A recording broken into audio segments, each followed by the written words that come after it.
Tens of thousands of Australians are doing it tough because of the financial devastation brought about by COVID-19.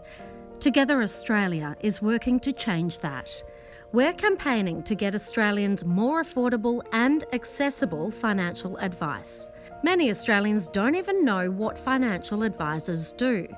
So we accompanied Kathryn, a financial advisor at Evalesco Financial Services, on her house call to a new client, Illina, a single mum from Sydney.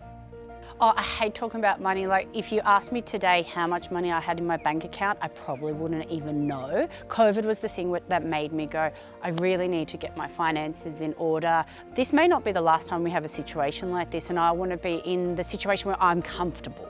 A lot of the conversations I'm having with people in Illina's situation is, what can I do? And it can be small things of ringing your private health insurance, seeing what they can do, or your energy provider, just all little tweaks of things. And really now budgeting is just really come into its own because when you're receiving JobKeeper, I'm sure I don't have to tell you, you need to know where every dollar's going. So tell me a bit about your financial situation.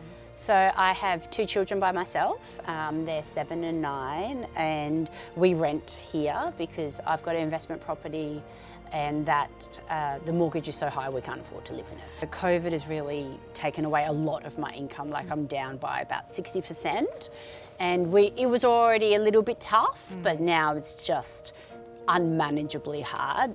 There's no opportunity for me not to go into my savings.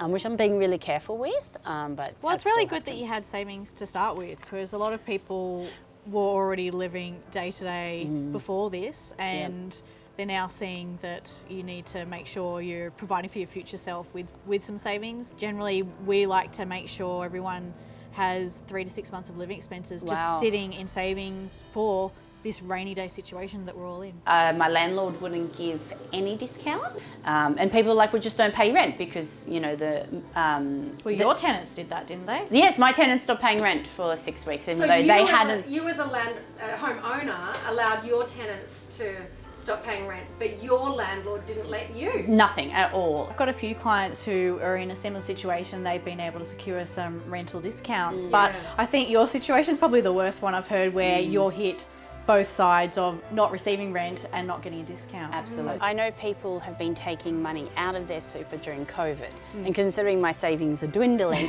is that something you would recommend? Accessing your super is the absolute last step. The impact of taking out $10,000 now for you as, close to a 40-year-old would be, at retirement, you'd be almost $29,000 worse off. I haven't thought about getting financial advice before. I've sort of really done my own thing, probably quite ad hoc. Do you think someone in my situation would benefit from financial advice, because there is that upfront cost? Yeah, I think where a lot of people have a misconception about financial advice, where it's just for people to invest lots and lots of money. It's not even just about making sure your super fund's right, but even just looking at budget items and seeing where you might be able to save money, looking at people's home loans and investment loans, and you probably haven't considered all the areas of your situation that we could help with.